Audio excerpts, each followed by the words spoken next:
Hello friend, मैं सनी आप सभी का स्वागत करता हूं आप सभी के अपने चैनल जिसका नाम है इलेक्ट्रिकल रिसर्च अकेडमी। हम लोग निमी के क्वेश्चन सॉल्व कर रहे हैं। निमी क्वेश्चन में हम लोग एसी सर्किट सॉल्व कर रहे हैं। कल एक पार्ट हो गया था, आज उसके बाद दूसरा पार्ट देखेंगे और इसमें भी सारे जितने इंपॉर्टेंट क्वेश्चन हैं उसको लिया जाएगा। ठीक है, निमी का सिलेबस ही हर एग्ज़ाम में पूछा जाता है ITI लेवल पर, तो उसको देखना बनता है और ज़रूरी भी है। सही है, तो सेशन पसंद है बाबू तो इसको लाइक शेयर सब्सक्राइब जरूर कर देना और अपना हम सेशन स्टार्ट करते हैं। पहला क्वेश्चन क्या पूछा है कि 3 कला शक्ति माप में 2 वाट मीटर विधि वहाँ प्रयोग करते हैं जब 3 फेज सिस्टम में बैलेंस लोड हो या अनबैलेंस लोड हो, दोनों में प्रयोग किया जा सकता है। तो उनमें से यदि एक पाठ्यांक 0 हो तो दूसरा कुल खपत पाठ्यांक है तो शक्ति गुणक कितना होगा। तो देखो फार्मूला क्या होता है इसका, एक्चुअली फार्मूला cos फाई बराबर tan inverse √3 W1 minus W2 upon W1 plus W2 होता है।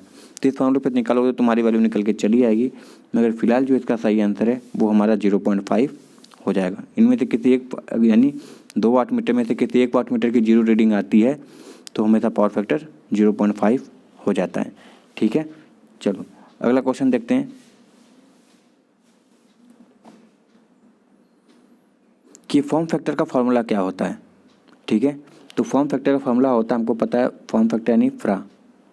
ठीक है, तो फ्रा मतलब RMS बटा एवरेज का मान होता है। तो RMS बटा एवरेज कहाँ लिखा है सर, RMS बटा एवरेज हमारा लिखा है ऑप्शन नंबर बी, यानी हमारा ऑप्शन नंबर बी सही हो जाएगा। अच्छा, फॉर्म फैक्टर की वैल्यू पूछे कितनी होती है, तो सर इसकी वैल्यू होती है 1.11। ठीक है, और पीक फैक्टर की 1.41 होती है, इसको याद रखना है। चलो अगला देखते हैं क्वेश्चन नंबर 29।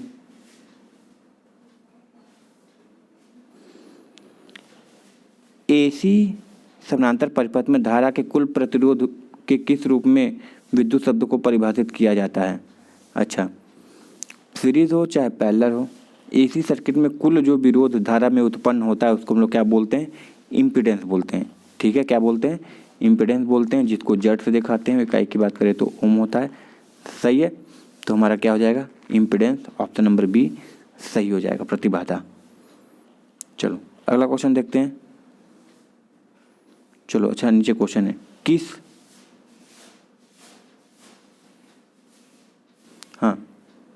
किस परिपथ वोल्टेज में, ये जो परिपथ वोल्टेज है इसमें वोल्टेज और करंट के बीच में कलाकोण कितना है। तो सर वोल्टेज और कलाकोण के बीच में 90 डिग्री का वो है। ठीक है, तो इसमें पूछा है कि ये जो परिपथ है वो कैसा है।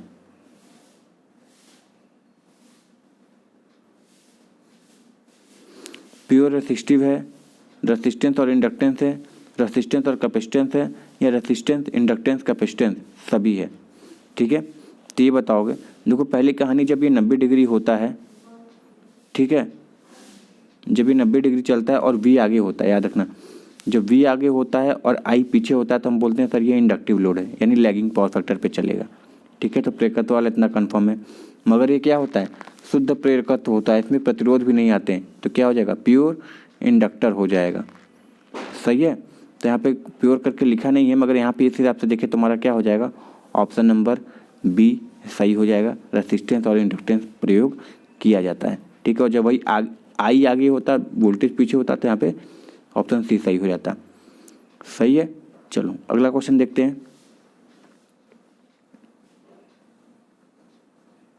3 कला प्रणाली में यदि सक्रिय शक्ति दी हुई है, यानी P का मान दिया हुआ है 4 किलोवाट, और आभासी यानी यस का मान दिया है 5 किलोवाट, तो हमको किसका निकालना है, रिएक्टिव पावर यानी Q का मान निकालना है। तो हमको एक फार्मूला पता है, और वो फार्मूला क्या है कि यस स्क्वायर बराबर P square plus Q square होता है। तो यस स्क्वायर का मान दिया है 25, 5 है तो 5 का कितना हो जाएगा, 25 हो जाएगा। ठीक है, P का मान दिया है 4 है तो इधर आएगा तो माइनस हो जाएगा, तो कितना हो जाएगा, ये 16 किसके बराबर हो जाएगा, Q स्क्वायर के। घटाओगे तो 9 हो जाएगा, 9 का रूट करोगे तो कितना आ जाएगा हमारा 3 kVAR सही आंसर हो जाएगा। सही है, चलो अगला क्वेश्चन देखते हैं।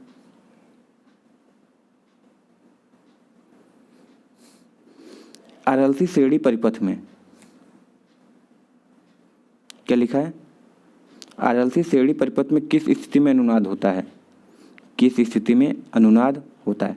तो देखो रेजोनेंस का केस केवल एक ही बनता है, जब Z का मान R का बराबर हो जाए, पावर फैक्टर इकाई हो जाए, या फिर XL का मान XC के हो जाए, या VL का मान VC के हो जाए।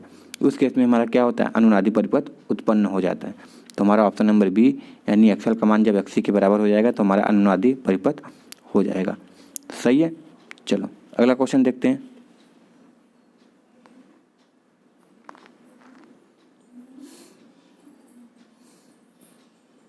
क्वेश्चन नंबर 33 क्या पूछा है,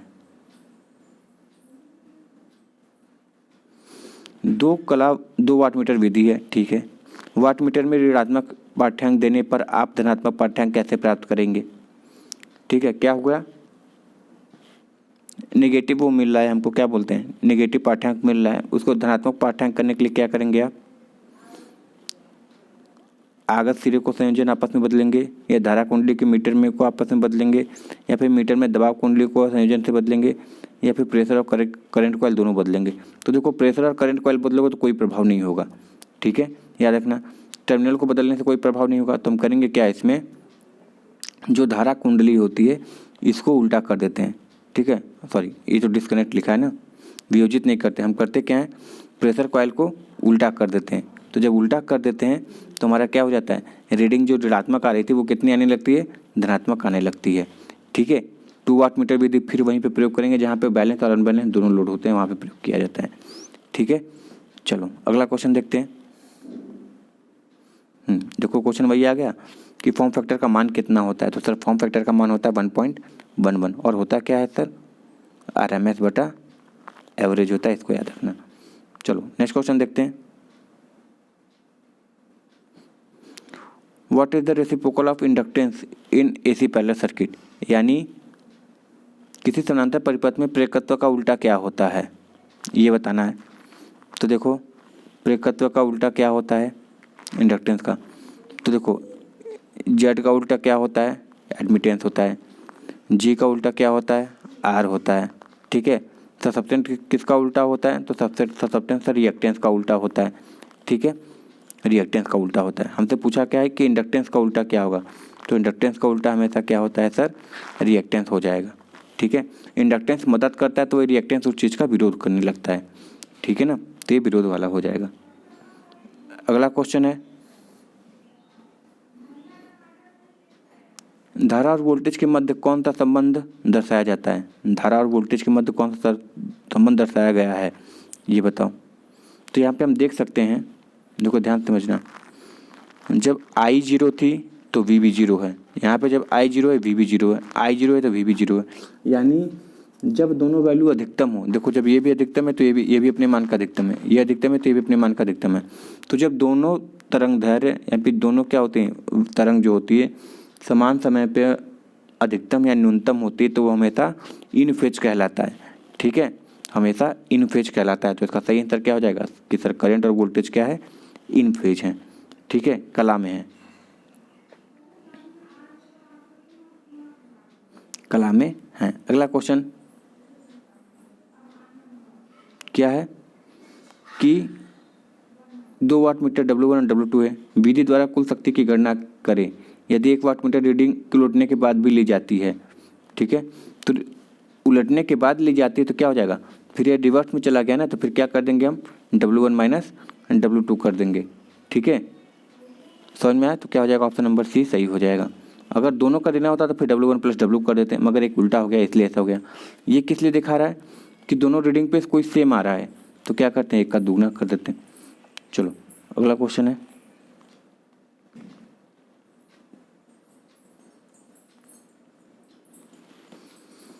कौन सी 3 फेज प्रणाली में फेज वोल्टेज को मापने के लिए कृत्रिम उदासीन तार की आवश्यकता होती है, किसमें कृत्रिम उदासीन तार की आवश्यकता होती है, 3 wire star connected, 4 wire star connected, 3 wire delta connected या 4 वायर डेल्टा कनेक्टेड। देखो 3 वायर स्टार कनेक्टेड में कोई दिक्कत नहीं है, 4 वायर में कनेक्टेड में स्टार होता है, यानी 3 वायर 4 सिस्टम में तो होगा ही, 3 वायर डेल्टा में तो नॉर्मल होता है। मगर जब 4 वायर तुमको डेल्टा प्रयोग करता है तो इसमें तुमको क्या करना पड़ता है, एक कृत्रिम न्यूट्रल की आवश्यकता पड़ती है। तो 4 वायर डेल्टा हो जाएगा। ठीक है, चलो अगला क्वेश्चन है, लाइन वोल्टेज क्या होगा अगर फेज वोल्टेज इतना दिया हुआ है। ठीक है, तो हमको किस में दिया है, एक्चुअली ये क्वेश्चन नहीं दिया है। ठीक है, कि स्टार में है कि डेल्टा में है। ठीक है, तो अगर देखो 240 अगर डेल्टा में होता है तो 240 ही बराबर 240 रहता है, क्योंकि VL बराबर VPH होता है। तो ये तो नहीं होगा 240, क्योंकि ऑप्शन में नहीं है। तो यानी किस में पूछा है हमसे, तो हमसे पूछा है स्टार में पूछा है। तो स्टार में पूछा है तो हमको पता है निकालना क्या है लाइन वोल्टेज। तो VL बराबर √3 यानी 1.7 गुणे 240 हो जाएगा। ठीक है, तो इसको करोगे तो समथिंग शायद 380 आए। ठीक है ना, 380 समथिंग आएगा। सही है ना, या 415 देख लेना कितना आ रहा है। ठीक है, हमको लगता है 380 ही आएगा। चलो अगला देखते हैं, बस VL √3 और 240 का गुणा कर देना। फिर फॉर्म फैक्टर पूछा है, कोई दिक्कत नहीं है। हम बहुत बार बोल चुके हैं कि RMS मान ही हमारी इफेक्टिव मान कहलाती है, यानी प्रभावी मान ही कहलाती है। ठीक है, जो RMS होता है वही हमारी इफेक्टिव मान होती है। ठीक है, तो क्या हो जाएगा, फॉर्म फैक्टर बराबर RMS बटा एवरेज हो जाएगा। तो RMS मतलब इफेक्टिव वैल्यू बटे एवरेज, यही होता है। तो हमारा ऑप्शन नंबर ये सही हो जाएगा। और वैल्यू की बात करूँ तो फिर बता देते हैं 1.11 होता है। सही है ना, चलो अगला क्वेश्चन देखते हैं।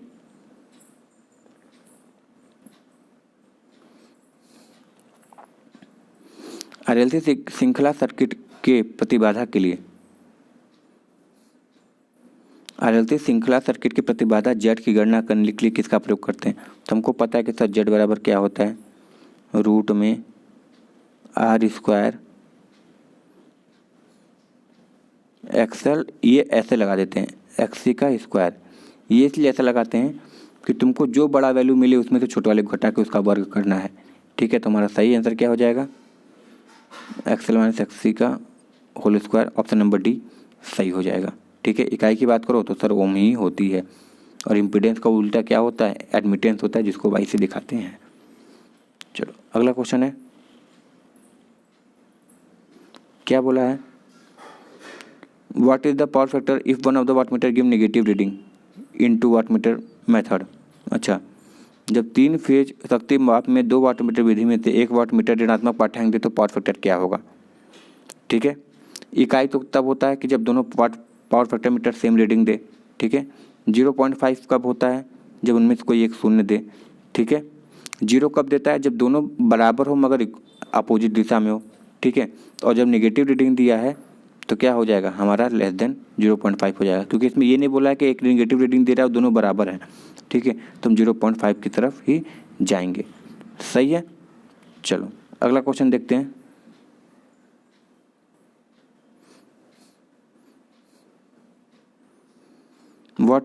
Which condition is called resonance RLC, यानी RLC में किस कंडीशन पे रेजोनेंस आता है। ठीक है, तो हमको पता है किस कंडीशन पे आता है, तो बहुत बार बता चुके हैं कि सब Z बराबर R होगा, पावर फैक्टर का मान इकाई होगा। ठीक है, VL का मान VC के बराबर हो जाए या XL का मान XC के बराबर हो जाए, तो हम बोल देंगे सर ऑप्शन नंबर सी सही हो जाएगा। ठीक है, चलो अगला क्वेश्चन देखते हैं कि कोणीय वेग क्या है हमारे लिए। ठीक है, देखिए ना, स्थिर एंगुलर वेलोसिटी यानी कोणीय वेग हमारे लिए क्या है, स्केलर है, वेक्टर है, फेजर है या अलजेब्रिक है। तो ये हमारे लिए कैसा होता है, वेक्टर होता है। ठीक है, क्या होता है, वेक्टर परिमाण होता है। सही है, इसको याद रखना, वेक्टर परिमाण होता है। ठीक है, तो ये हमारे AC के जितने थे ख़त्म हो गए, AC के चैप्टर ख़त्म हो गए। अब हम लोग कल क्या देखेंगे, AC चल रहा था ना, मॉड्यूल फर्स्ट AC सर्किट था, AC के क्वेश्चन हम लोगों ने सारे देख लिए।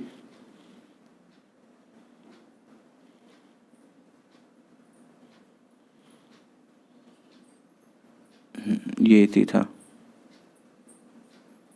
तो हम लोग कल क्या देखें, चलो ये क्या चल रहा है, चलो कल हम लोग देखेंगे मैग्नेटिज्म और कैपेसिटर क्वेश्चन देखेंगे। ठीक है, मैग्नेटिज्म और कैपेसिटर, इससे यूनिट बहुत ज़्यादा पूछी जाती है, यूनिट भर भर के पूछे जाते हैं, तो हम लोग यूनिट सारे कल देखेंगे। ठीक है, यूनिट फार्मूला जिस पे न्यूमेरिकल छोटे मोटे आते हैं वो सारे देखेंगे, और जब फार्मूला क्लियर होगा तो तुमको 3-4 चीज़ें आराम से हो जाएगी।